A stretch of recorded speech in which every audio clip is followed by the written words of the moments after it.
in 10 days to top confidence, or 5 tips to build self-esteem. How to have that main character energy. You know, those videos on YouTube or these blog articles and promises that we see everywhere. Why? Why is that such a thing that we crave to have that confidence? You know, what is it about it that it's everywhere, and the moment we read it, we go like, ooh, yeah, I could use more of that. You know, I wouldn't mind that extra cup of confidence for myself, you know? And in the last episode, I did mention the topic of confidence a couple of times when I talked about mental toughness. We talked about faking confidence. We talked about, you know, how mental toughness allows us to build a real confidence. And I figured that it's such an important topic, and I mean, it certainly raised questions in my head. So let's just do an entire episode on confidence and building it. So welcome to the Healthy Underlined podcast. My name is Lisa. I am not only the host of this podcast, but I'm also a mindset coach, and I am a tapping coach.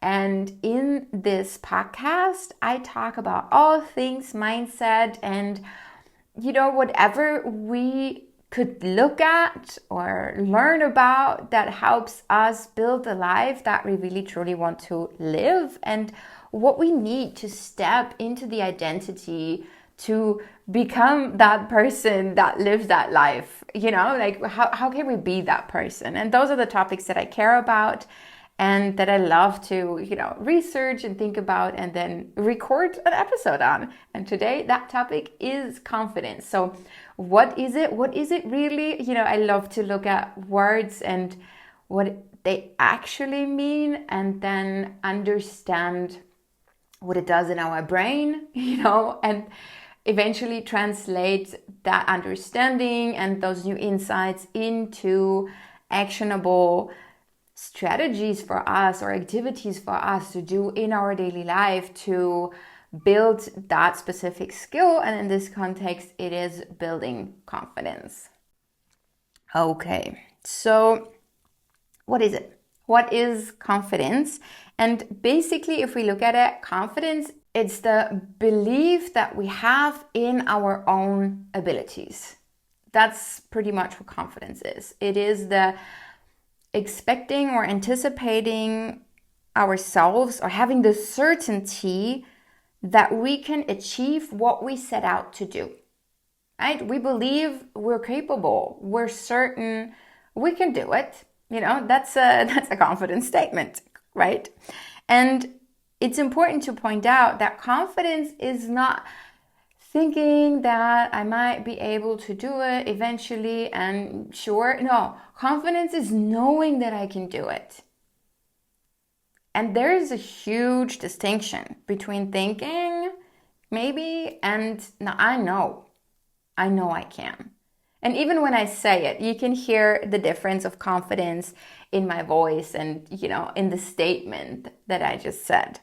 So I will get back to that distinction. So keep that in mind, but we'll talk about that later. Before we do that, I would love to kind of like clean up a little bit around the terms that are floating in that field of self-confidence. So, I mean, I just said it, self-confidence, the first one, it is the belief in our abilities. It is knowing that we are capable of doing something. Then there is the term self-esteem, right? Sometimes it's self-confidence and self-esteem, they're used interchangeably, but they're different. Self-esteem refers to your overall sense of worthiness, of self-worth, of understanding that you as a person, you are enough, you are great, you are amazing just as you are, and you have your self-worth that has nothing to do with anything that you achieved in your life or any capabilities or skills that you have or have not. Like it's unrelated with that. So self-esteem is you understanding your own self-worth. And then there is also the term self-assurance. And self-assurance is basically your conviction that you can rely on yourself. You know you got your own back. You're going to show up for yourself. You're there for yourself. And that is self-assurance. And they're all important concepts, no question about it, but they are also all different concepts, right? It's not the same. And I feel like self-esteem is sort of the foundational concept, and then self-confidence and self-assurance are different ways of expressing that self-esteem. It's an outward expression, basically, that you have, that you need some way or the other to move forward in life. So, now that we cleaned that up, let's move back to the topic of confidence and look at it a little bit closer. So I said, and I'm going to say that so many times today, it is the belief, in our abilities, in our capabilities, that we get to do what we set out to do, knowing that that is going to happen. And if we want to say that differently, basically confidence is it's the translation of your thoughts into action, right? You think about something that you want to do, and then you do it.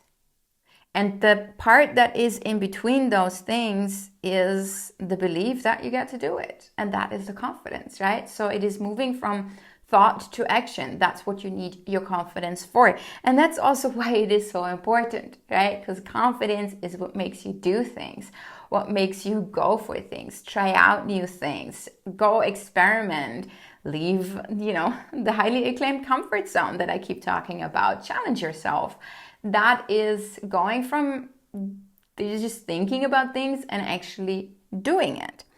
And I feel that is such an important concept to understand, because quite often I feel there is this misconception that we get confident through maybe achieving something, like winning a race, getting that medal, getting that promotion, and the praise of other people, the pat on the back, and people saying like, you did that so well, you're so good at XYZ. And that's only when we feel that confidence. And that is often what it looks like, I think, from the outside, but that's not what builds the confidence. It's an internal process, building confidence, and getting praise and getting rewards. That's an external factor. And I can tell from myself that I have received praise for things I was not confident about, and that praise did not make me more confident. It was, my own activity around it, my own doing things, showing up for myself, that made me more confident in that thing. So I don't know if you have maybe similar experiences with that, but I think it's important to understand that it is an internal process. It is something that you do within yourself, that happens within yourself, and no one can really, build confidence for you. Surely they can assist you with that, maybe we get to that a little bit later, but it's nothing that anyone else can do for you. And also, now that we talk about maybe potential misconceptions or misunderstandings when it comes to self-confidence, it's also that it sometimes feels like or looks like people who are very confident, they have no doubt, no insecurity in the world. They just, they're so confident, they don't ever question themselves or ever question their abilities or whatever. And no, that's not true. Like, even the most confident person has doubt, has insecurities, feels like an imposter from time to time. And it is a very natural human thing to do that. But the difference is that they don't let them rule it. They don't let those doubts rule their life or make the decisions for them. They understand that it's there, and then they remove it and they work actively against those doubts. And that is what we will talk about later as well. Like, how can we actively remove those doubts and remove those insecurities instead of just ignoring that they're there, seeing that they're there, using them, and then turning it into something that will help us and will make us feel much more confident. So the things that I said, I think understanding that connection between our thoughts and our actions, and that the glue in between sort of is confidence. Again, I feel like it's such an easy, simple concept to understand or to see. And out of a sudden, at least for me, a lot of things became much clearer, because there are areas in my life where I can see in action, where I don't really move forward, where I don't really do anything in. And now I can see that that is because of lack of confidence in that area. And it's crystal clear to me that I lack confidence in that area, so it makes so much sense. But before, I didn't see it that way. So I feel like it's a very potent concept to understand for ourselves, to maybe take an honest look at our lives and see like, oh wait, in that area nothing has happened in a long time. Like, how come? Is that because of lack of confidence? Because we can do something about it. So yeah, I wanted to quickly take a look at what happens in our bodies, what happens in our brains when we talk about confidence, look at the science sort of a little bit behind it. And there have been a couple of studies that looked at people who portray confidence, so who have that belief in their capabilities and their abilities. And what has been discovered is the more confident you are, the more you will have an activity in your prefrontal cortex. And that is a part of your brain which is responsible for problem solving, for planning, for being, the decision maker. So it's more of a, let me say, analytical part of your brain. And you operate just much more efficiently when that part is activated. So confidence is seen in the prefrontal cortex activity. And honestly, if you think about it, I feel it's so obvious, because when you see people who are confident, they're usually quite calm and collected. Like, people who are not so confident in what they're doing, they're more flustered, they're hectic, they're like, they have this nervous energy around them. And I feel like their prefrontal cortex is probably not as active in that moment. Whereas someone who is really convicted that they're doing what they set out to do, they're much more grounded, much calmer, like, I don't know, I guess you see what I mean in front of your eye as well. But I feel like it's such an obvious thing. Like, again, once I saw that research, I was like, yeah, that makes so much sense. And that is what we want, right? We want to activate our prefrontal cortex, especially in moments that matter. And it allows us to be much more goal-oriented and work ourselves towards, or develop ourselves towards, the direction that we want to go. Because again, ultimately for me, the most important thing is that we live the life that we really want to live, right? That's why we're here on this planet. Live a healthy and aligned life. That's the name of the podcast. So having those dreams, having that direction of where we want to go, being confident and allowing our brain to take calculated, goal-oriented decisions is key, I think. So confidence is very important, at least to me, to live that life that we want to live. And also, another really interesting study has found out that when we are confident in an action, our bodies release specific neurotransmitters. Neurotransmitters are chemicals that, trigger a specific reaction inside our brains, or activity in specific areas of our brains, and influence the way that we behave, that we feel about a certain thing, and so on. And you've heard about neurotransmitters so often. The one I mentioned now, which is dopamine, you've probably heard a million times. And being confident has an effect on the release of dopamine in your system. And dopamine plays a role in motivation, in rewards, in feeling like great about a specific situation, feeling motivated, feeling like in your power. So it's a very important thing to have dopamine in your system. And when we are confident in something, we expect that we will succeed, right? And that expectation is what triggers that dopamine release. And then that dopamine fuels us and drives us towards more action. And then with that action, we again feel more confident, because we've just proven to ourselves that we actually indeed succeed at this. So check, correct, So it has this cycle of positive reinforcement through the dopamine release in our system. So confidence leads to action, whereas action again leads to more confidence. And I find that very fascinating, and really, I want to say I'm almost grateful to our bodies that they work this way, because if you look at it, it's just beautiful how our systems are created or have, through evolution, change themselves into systems that will always support our best living. And I feel like this is just such a beautiful example of that, on how we get to reinforce that positive cycle of confidence and action.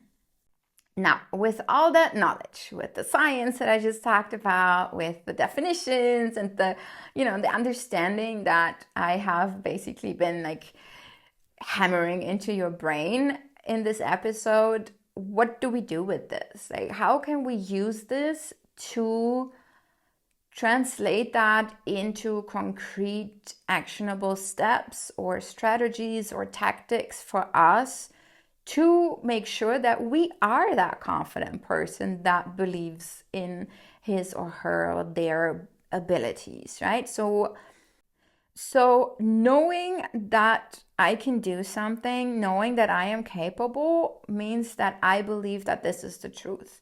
And our beliefs that something is a truth are basically self-fabricated, to be honest. So beliefs are what make up our mindset, right? Our mindset is a set of beliefs, and beliefs are formed through practiced, repeated thoughts. So we have specific thoughts that we keep thinking over and over and over and over again. And after a while, we believe that that thought is true. That's how brainwashing works, right? We continuously brainwash ourselves. We are brainwashed by our environment, by our family, by our friends, by our culture. It's a very normal thing to happen. And some beliefs that we have are limiting ourselves, and other beliefs that we have are enabling us, are serving us. They bring us forward because we believe that, in this case, we are capable of something. And the goal here is to understand where we have beliefs that limit us. So they add doubt to us and we will not be confident. And in some areas, we have for sure the belief that we are so capable and we can do it. There are so many areas in our lives where we are confident because we know we can do it. It's super small things like brushing your teeth. You know that you are capable of brushing your teeth. You don't lack confidence in that area, I assume. I don't know, but I would assume so. So in the morning, in the evening, when you brush your teeth, you don't have to overcome self-doubt, whether you're doing it right, whether you have the right tools, whether you have the right technique. And I mean, you could get yourself into doubt like now that I said it, but usually we don't doubt that, right? And there are so many other areas in our lives where we are super confident. And then there are those areas where we're not, right? And the question is, why are we so confident in some areas? Why are we not so confident in other areas? And the answer to that question leads us to finding strategies on changing that. So the question is, how do we change beliefs? And there is a multitude of things that we can do. One thing that we can do is and that is my favorite tool of them all, it is called tapping. Tapping is a mind-body technique that basically what we do is we tap on specific parts on our body that are connected to our nervous system, that are connected to our energy system, and that is connected to our brain, right? That's how this system of our body works. And through tapping on specific points and kind of like anchoring into specific emotions, beliefs, statements, and repeating those out loud, we get to, I want to say, reprogram our brain to some extent. And we get to replace limiting beliefs with serving beliefs, with beliefs that we actually want, that help us, instead of hinder us. So I upload tapping videos every Sunday on my YouTube channel, and I have a couple of limiting beliefs already covered, so you can go and check that out. If you have identified a limiting belief or a doubt or an insecurity for yourself that you cannot find on my YouTube channel, just let me know, and I'll be more than happy to create a video, like a guided tapping session specifically on your situation, on your doubt, and upload it, and then you can use it and replace and get rid of that old limiting belief. So that is definitely my number one tool that I would recommend for decreasing, diminishing, and eventually eliminating any self-doubt that you have and increase that confidence. What else is there? There is this quote by Alex Hormozy, which I really like. To be honest, I don't know the entire quote, but he talks about outworking your self-doubt.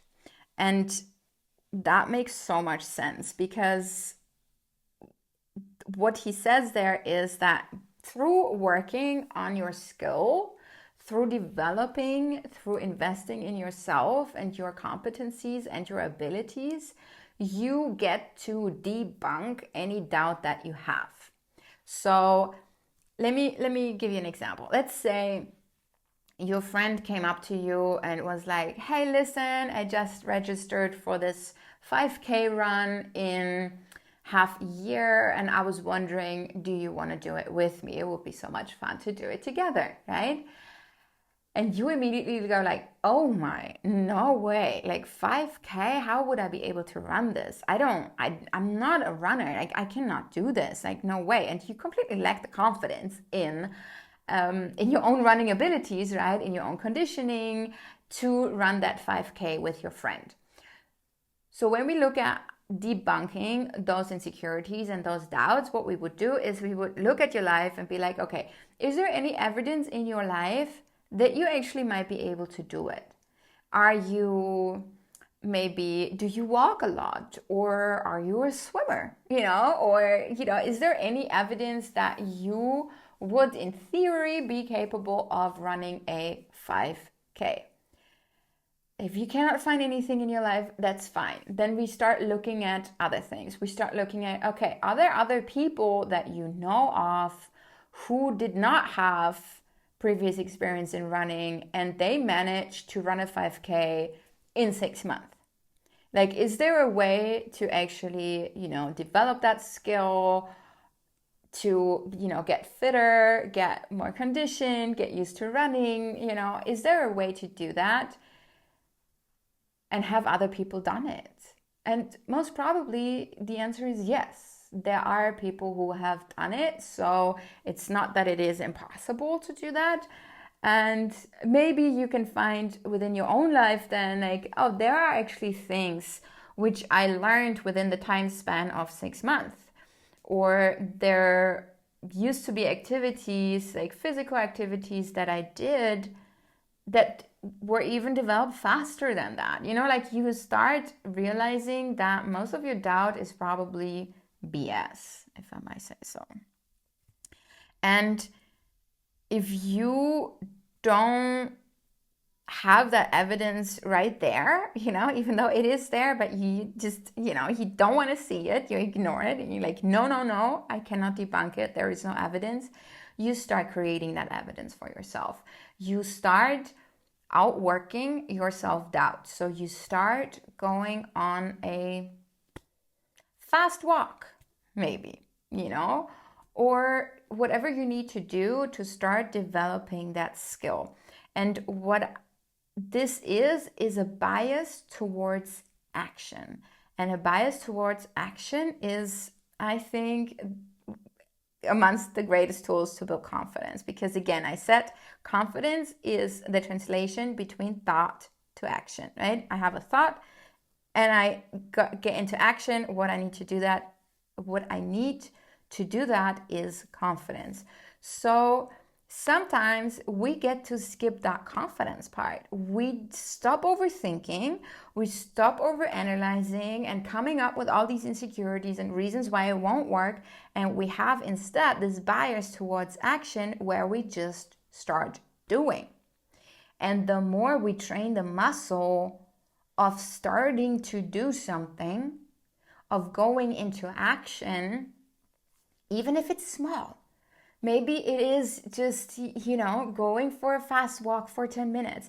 Maybe it is going on a slow jog, or whatever it is, like that moving into action, then in your system builds confidence.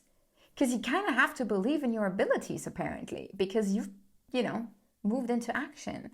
It's like kind of like a reverse engineering of confidence through debunking our doubts, through proving to ourselves that we might actually get there because I started doing it. And if I started doing it, I apparently believe that I can do it. So, it's kind of like a twisted, like turned around reverse strategy to build confidence.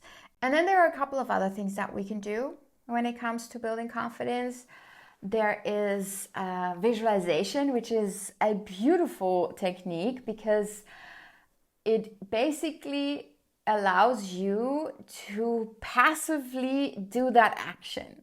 So you don't actively go there, you just go there in your mind, but for your body, for your system, it is the same as if you went there. And it's such a powerful tool. I will talk an entire episode about just visualization because it is so great, non-intrusive, you could do it anywhere, like it's beautiful.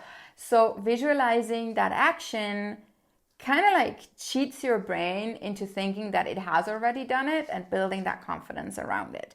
There is self-talk, right? If you look at top athletes, every other athlete, if not every athlete, gives themselves a pep talk before they do something. Like you can see it, they say it out loud, or maybe it's in their head, but positive self-talk is such a great tool to build your confidence in that moment. And again, debunk, remove insecurities and doubt that might get in the way. Then there is goal setting, which is also a great tool. Like the way you set goals, the way you set targets for yourself allows you to gradually prove again to yourself that you are indeed capable. And the way that you set those goals can help you and can assist you in doing that. So there's a method to that as well. And then there is this really nice study that came out years ago by a Harvard psychologist, I think Amy Cuddy, let me check. Yes, Amy Cuddy is her name. And she basically researched how our body influences our hormones that then build confidence. And she says that taking on a power pose, as she calls them, can make you feel more confident. And the most common power pose is the fist in the hips and the legs shoulder width apart, like the superwoman pose, standing up tall and straight. And having that pose does something to your body where it releases specific hormones that then again allow you to take action. I would assume it's dopamine, but I'm not 100% sure. To feel more confident, to go towards that action. So, I mean, there are these tools, right? There are all of these things we can do. And I believe that confidence is such an interesting topic for us to look at and to definitely invest in, because especially in corporate, especially in sports, having confidence is a huge difference maker. It's needed for success, because if you doubt yourself, you will be proven right. Everyone is working on their physical fitness just like you are. So at the starting line, at the kickoff, whatever, most of the people are in very similar physical condition. The difference is the mental game. The difference is how you believe in yourself, how you are able to deal with insecurities and doubts that might then in return influence your physical performance, right? Because mind and body they're so connected. You cannot have one without the other. So yeah, I think that brings me to the end of this episode. It's such a beautiful topic, such an interesting topic. And actually, once you really dive into it and zoom into it, it's not that big of a deal, it's not rocket science. So I love it when that happens. I love it when things are becoming easier that can help us live a great life, great life. So pay attention to those areas where you're not confident, where you see inaction, and use those strategies. Experiment with what works best for you, what's easiest for you, what is most fun for you as well, and then use that to slowly debunk and remove any insecurities and self-doubt and just fuel that confidence for yourself. If you like this type of content, if you thought that was interesting or you got some type of insights, let me know. Please make sure that you subscribe to this podcast, because that is what will help me out the most in, having more people discover it and see it so that I can grow this podcast. I would love to record so many more episodes on topics just like today. And I enjoy this so much. I hope you did too. Next week, we will talk about visualization. I mentioned it earlier, and that episode is coming. So I'm so excited about that one. And until I see you again next week, I wish you a beautiful rest of your day.